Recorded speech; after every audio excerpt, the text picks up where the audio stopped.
Olá família, tudo bem? Como é que vocês estão? Estamos começando mais uma semana nessa família nele. Espero que vocês estejam bem, espero que durante esse período de pandemia vocês estejam se cuidando e que Deus possa estar nos guardando durante esse tempo, certo? Como sempre de costume, eu costumo dizer, eu quero que vocês possam primeiro estar curtindo esse vídeo, que vocês possam estar compartilhando esse vídeo, que vocês se inscrevam no canal da igreja, Comunidade Cristã Nele. Você possa pegar esse link desse vídeo e mandar para os seus amigos no WhatsApp, nos seus colegas, para que mais pessoas possam ver e que mais pessoas possam aprender da palavra, que mais pessoas possam conhecer mais de Jesus. Tudo bem? Então, antes da gente começar o nosso vídeo, vamos estar orando para começar? Então, feche seus olhos. Antes disso, pegue sua caneta, seu caderno de anotações e vamos lá, porque hoje nós vamos aprender sobre mais um milagre de Jesus. Senhor, meu Deus e meu Pai, te agradeço por mais esse momento, Deus, te agradeço por mais esse dia, te agradeço porque o Senhor é um Deus bondoso, o Senhor é um Deus misericordioso, o Senhor é um Deus, Pai, que sempre está cuidando de nós. Deus, mais uma vez eu peço que o Senhor possa, Pai, estar nos guiando dentro desse estudo, Pai, da Tua Palavra, que a Tua Palavra possa ser como diz nos Salmos, Pai. Que seja lâmpada para os nossos pés, que seja luz para os nossos caminhos e que nós possamos sempre estar pautados nela, Pai. Porque a Tua Palavra é a verdade, a Tua Palavra é aquilo que nos sustenta, a Tua Palavra é aquela que nos guia, a Tua Palavra é a verdade, a Tua Palavra é o Senhor mesmo, porque lá em João diz que a Palavra encarnou e se tornou e viveu entre nós. Então nós temos que estudar a Palavra, estudar aquilo que o Senhor nos ensinou. Então eu peço que o Senhor possa estar me capacitando nesse momento e que as pessoas também possam, que o Seu Espírito Santo possa também tocar no coração dessas pessoas que estão estudando, que estão assistindo, para que possa crescer mais e mais em conhecimento, Pai. É isso que eu te peço, Pai, e já te agradeço porque eu creio que o Senhor irá fazer isso. Em nome de Jesus, amém. Amém, família? Então, como nós estamos falando, já são mais de 20 vídeos sobre os milagres de Jesus. Então, se você ainda não assistiu nenhum vídeo, corre lá no nosso canal, na nossa playlist e assiste nossos vídeos, porque eu tenho certeza que vai ser edificante para a sua vida. Eu tenho certeza que a sua visão de algumas coisas, dos milagres que Jesus fez, das maravilhas que Jesus realizou, vai estar mudando. Eu tenho certeza disso, porque esse é o nosso propósito. Nosso propósito nos estudos do Família Nele é trazer mais conhecimento, um pouco mais histórico daquilo, um pouco do contexto daquilo que está acontecendo, para que nós possamos, quando nós formos ler a palavra, termos um olhar diferente daquilo que geralmente nós temos. Então, mais um milagre essa semana. Esse milagre está escrito no Evangelho de Lucas, só está escrito lá, nesse Evangelho. Então está em Lucas capítulo 13, a partir do versículo 10. Então abra sua Bíblia, Evangelho de Lucas, no capítulo 13, a partir do versículo 10. Vamos ler? Diz assim: Certo sábado, Jesus estava ensinando numa das sinagogas. E ali estava uma mulher que tinha um espírito e que a mantinha doente havia 18 anos. Ela andava encurvada e de forma alguma podia endireitar-se. Ao vê-la, Jesus chamou à frente e lhe disse: Mulher, você está livre dessa doença. Então lhe impôs as mãos e imediatamente ela se endireitou e passou a louvar a Deus. Indignado porque Jesus havia curado no sábado, o dirigente da sinagoga disse ao povo: Há 6 dias em que se deve trabalhar. Venham para ser curados nesse dia e não no sábado. O versículo 15 diz assim: O Senhor lhe respondeu: Hipócritas! Cada um de vocês não desamarra no sábado o seu boi ou o jumento do estábulo e o leva dali para dar-lhe água? Então, essa mulher, uma filha de Abraão, a quem Satanás mantinha presa por 18 longos anos, não deveria no dia de sábado ser libertada daquilo que aprendia? Tendo dito isso, todos os seus oponentes ficaram envergonhados, mas o povo se alegrava com todas as maravilhas que ele estava fazendo. Então aqui é um milagre que Jesus ele realiza sobre essa mulher. Mas como sempre de costume nós fazemos, vamos analisar versículo a versículo para que nós possamos ter um entendimento um pouco mais do contexto que está acontecendo. Versículo 10 diz assim: Certo sábado, Jesus estava ensinando em uma das sinagogas. Aqui já é um ponto interessante para a gente analisar, porque não era qualquer pessoa que poderia estar ensinando na sinagoga. só alguém que era capacitado, só alguém que era conhecedor da Torá e dos mandamentos e da lei mosaica.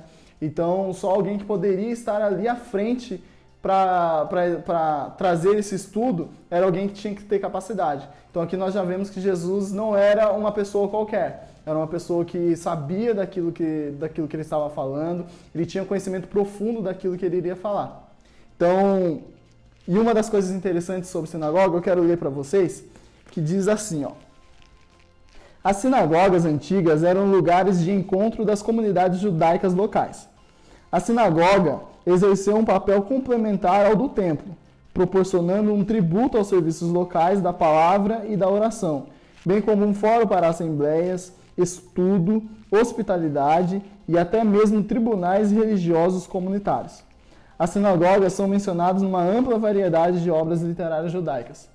Então aqui nós entendemos que sinagoga era algo que pudesse auxiliar no templo. Então no templo tinha tantas e tantas coisas, afazeres a fazer, tinha sacrifícios que tinham que ser feitos e tantas coisas. As sinagogas elas eram usadas para mais essa parte de estudo, elas auxiliavam na área junto com o templo. Uma outra coisa interessante que diz sobre a sinagoga diz assim, ó. De acordo com as fontes talmúdicas, havia em torno de 480 sinagogas em Jerusalém antes da destruição do templo. Flávio Joséfo considerava a leitura pública e o aprendizado da Torá o elemento essencial do serviço semanal da sinagoga, prática que ele entendia ter sido ordenada por Moisés. Então também, uma das outras coisas que tinham na sinagoga era que tinham 480 sinagogas, cerca de 480 sinagogas lá em Jerusalém. Então, olha quantas sinagogas que tinha, quantos pontos de estudo, né? É muito interessante, é lógico, guardado as suas devidas proporções, lembra um pouco dos nossos estudos que nós estamos fazendo hoje, mas também em outras igrejas também é feito, que não é feito no templo principal, mas sim em alguns outros lugares, em casas, como PGs, como grupos de estudo, todas essas coisas. As sinagogas, guardadas as suas devidas proporções, é mais ou menos isso. Então elas eram espalhadas por toda Jerusalém e era um ponto de estudo da palavra e adoração. Outra coisa interessante sobre a sinagoga. De igual modo, Filo faz referência à sinagoga como escolas nas quais a filosofia ancestral era ensinada. Então também na sinagoga era estudado filosofia. Olha só que interessante. Não era somente a palavra, os estudos de Moisés, a lei e tudo, mas sim sobre filosofia também. Outra coisa interessante. O Novo Testamento corrobora com essa visão geral e também apresenta vários exemplos de leitura e ensino da Escritura em sinagogas por Jesus. Então, a sinagoga tinha isso e na palavra nós vemos que era exatamente isso, porque em várias situações Jesus aparece na sinagoga trazendo o ensino, lendo alguma parte da Torá, então lendo algum profeta, né, como eles diziam. Então é sempre bom a gente entender o que era uma sinagoga. Então era mais ou menos um lugar de estudo e adoração sobre a Torá. De acordo com as fontes rabínicas, o serviço da sinagoga incluía a recitação do Shema e suas bênçãos, a Amidá, ou oração das 18 bênçãos, a leitura da porção semanal da Torá, uma leitura dos profetas, uma explicação ou tradução das Escrituras e a bênção sacerdotal. Tudo isso era ensinado, tudo isso era dito, tudo isso era lido dentro de uma sinagoga. Então, como eu já disse, Jesus não era qualquer pessoa. Para fazer isso, tinha que ser uma pessoa capacitada. É lógico que tinha dentro da sinagoga, tinha o seu dirigente, tinha o seu responsável por isso. Como nós vimos em um dos estudos do Família Nele, que fala sobre a filha de Jairo. Jairo, ele era um dos chefes de uma das sinagogas que existiam. Então ele era esse cara que representava e que organizava como que seria o estudo daquele lugar. Os frequentadores sentavam-se de acordo com a idade e a posição social, e toda a congregação era orientada a respeito do lugar santíssimo em Jerusalém. Então, como na sinagoga, as pessoas sentavam-se de acordo com a sua idade e posição social. Então, os mais pobres ficavam lá no fundo e os mais ricos ficavam mais na frente. E tinha as idades, quanto mais idoso também, ficava mais na frente. E tudo isso era uma forma com que eles faziam ali na sinagoga. Então, como nós já sabemos como era uma sinagoga e quem poderia estar trazendo o ensino de uma sinagoga, vamos continuar nosso estudo. No versículo 11 diz assim: E ali estava uma mulher que tinha um espírito que a mantinha doente havia 18 anos. Aqui a gente tem que parar também um pouco, porque na sinagoga, como naquela época, os judeus eles tratavam de uma forma mais patriarcal. Então era somente os homens que faziam as coisas, somente os homens que trabalhavam no templo e tudo. Então a mulher ela era permitida ir até a sinagoga, mas não era permitida ela falar. Então a mulher ela entrava na sinagoga e ficava quieta. Ela não poderia ler, ela não poderia falar nada, explicar sobre a Torá, nada. Ela tinha que sentar e ficar ouvindo o que alguém estaria falando lá. Mas não poderia levantar a voz para falar. Ela andava encurvada e de forma alguma podia endireitar-se. Versículo 12 diz assim: Ao vê-la, Jesus chamou à frente e lhe disse: Mulher, você está livre da sua doença. Então aqui Jesus ele pega e, como eu sempre estou dizendo, Jesus ele quebra as nossas expectativas. Nenhum homem dentro da sinagoga dirigia a palavra a alguma mulher. Era muito incomum isso acontecer dentro de uma sinagoga. A pessoa que está trazendo o ensino dirigir a palavra à mulher dentro daquele contexto. Então Jesus ele pega, quebra toda essa linha de pensamento. Então ele olha para aquela mulher, chama ela para frente e diz: Mulher, você está livre dessa doença. Aqui é interessante ver que Jesus, aquela mulher, ela não falou nada, simplesmente nada. Ela, como eu já disse, ela não poderia falar nada dentro daquele contexto. Mas Jesus, ele olha para ela e vê que ela estava doente, vê que ela precisava de alguma cura. Isso é interessante trazendo para nós, uma aplicação para nós, é que às vezes nós achamos que que Deus ele não nos ouve, que Deus não nos vê, que Deus não ouve as nossas orações, não vê o que nós estamos passando, as nossas situações. Mas tenha certeza que Jesus está te vendo.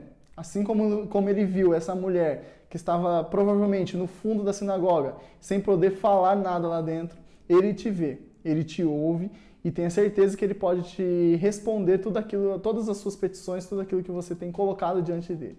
Amém? Continuando nosso texto, diz assim, no versículo 13: Então lhe impôs as mãos e imediatamente ela se endireitou e passou a louvar a Deus. Então Jesus ele diz para aquela mulher que ela foi curada daquela doença, e aí ele coloca as mãos dela e ela se endireita. Porque no começo do texto, no versículo 10, diz na parte B: ela andava encurvada e de forma alguma podia endireitar-se.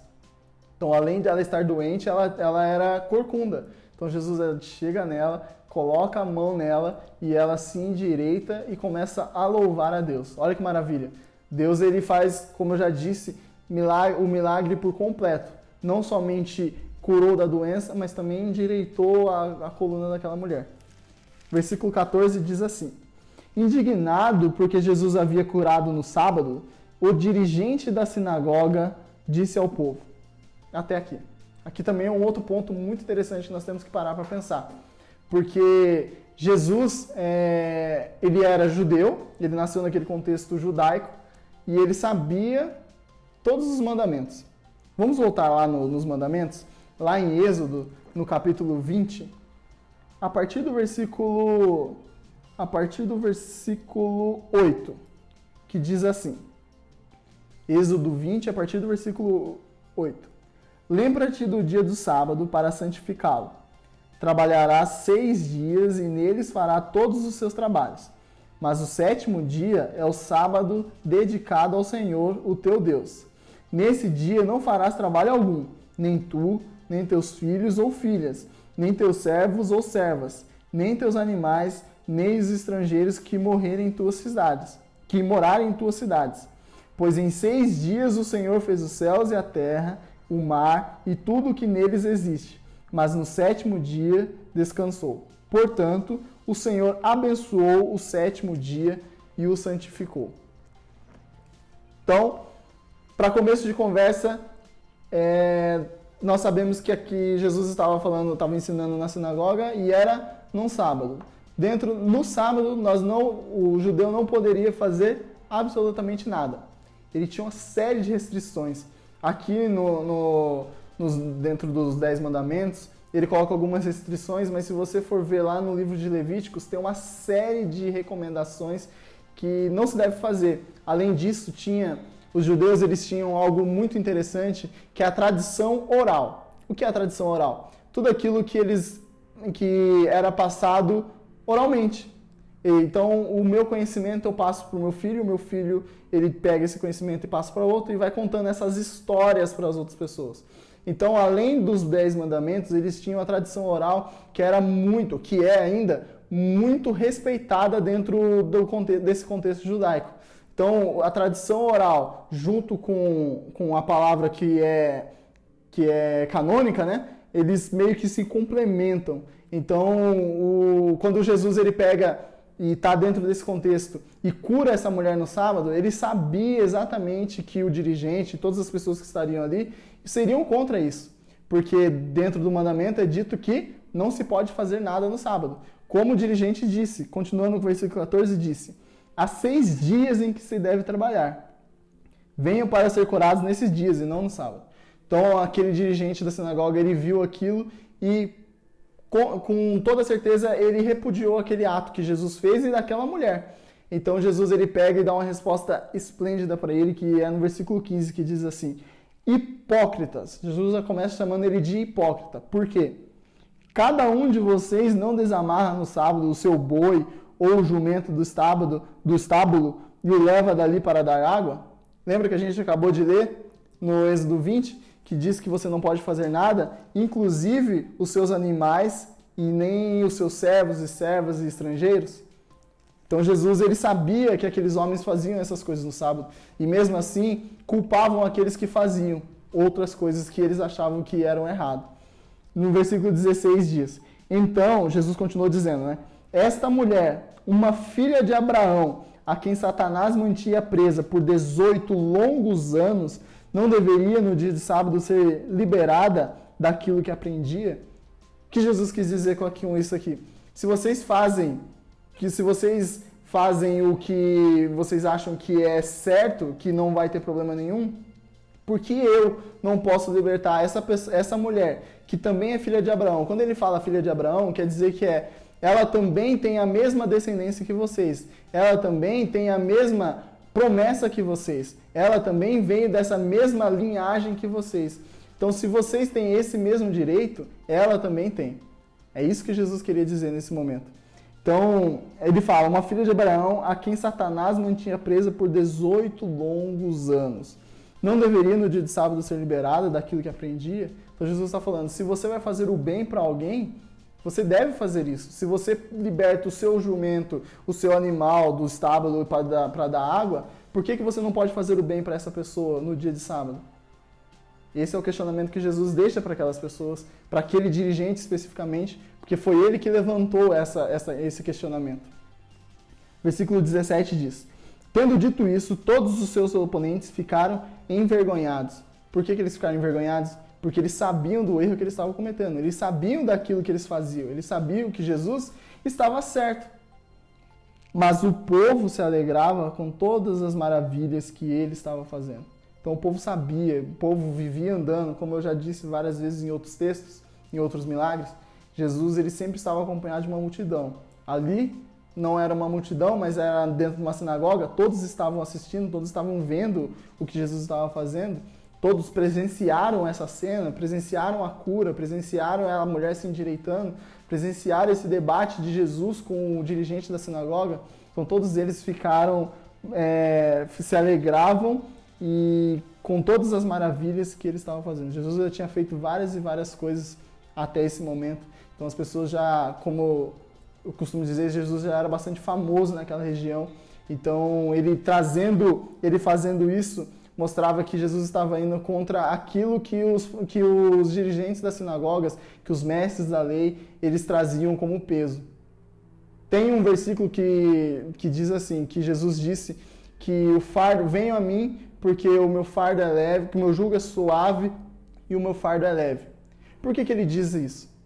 Uma coisa bem interessante, porque naquela região dos mestres de Israel, os mestres, eles tinham os seus discípulos. Então, o que Jesus tinha não era algo incomum, porque isso era muito comum. Os mestres tinham seus discípulos, tinha aqueles que seguiam o seu mestre para poder aprender o máximo possível dele. Então, só que esses mestres, eles colocavam muito peso em cima dos seus discípulos. Então, era muito difícil seguir algum mestre, era muito difícil conseguir aprender tudo aquilo, porque era muito pesado. Mas Jesus, ele diz, venha a mim, porque o meu jugo é suave e o meu fardo é leve. Jesus sempre indo contra todas as coisas que os judeus faziam, que ele via que era errado. Então aprenda uma coisa, leve a Jesus todo o seu fardo, deixe toda a sua religiosidade de lado e olhe com mais carinho, e olhe com mais amor ao seu próximo, porque às vezes o seu próximo precisa de você, às vezes o seu próximo precisa de uma atenção e você não faz porque você está preso dentro da sua religiosidade. Saia dessa caixinha da religiosidade e viva Cristo. Viva Cristo todo dia. Viva Cristo como se não houvesse um amanhã. Viva Cristo diariamente. Amém? Esse é o nosso estudo dessa semana. Espero que você tenha gostado, espero que você tenha aprendido, espero que você tenha crescido, espero que tenha te atiçado o desejo de conhecer mais sobre a sinagoga, sobre quem eram os dirigentes da sinagoga, conhecer mais sobre os milagres que Jesus fez, por que Jesus poderia falar, como que ele tinha essa autoridade de falar dentro de uma sinagoga e ao mesmo tempo ele era tão crucificado assim, tão procurado, tão questionado assim.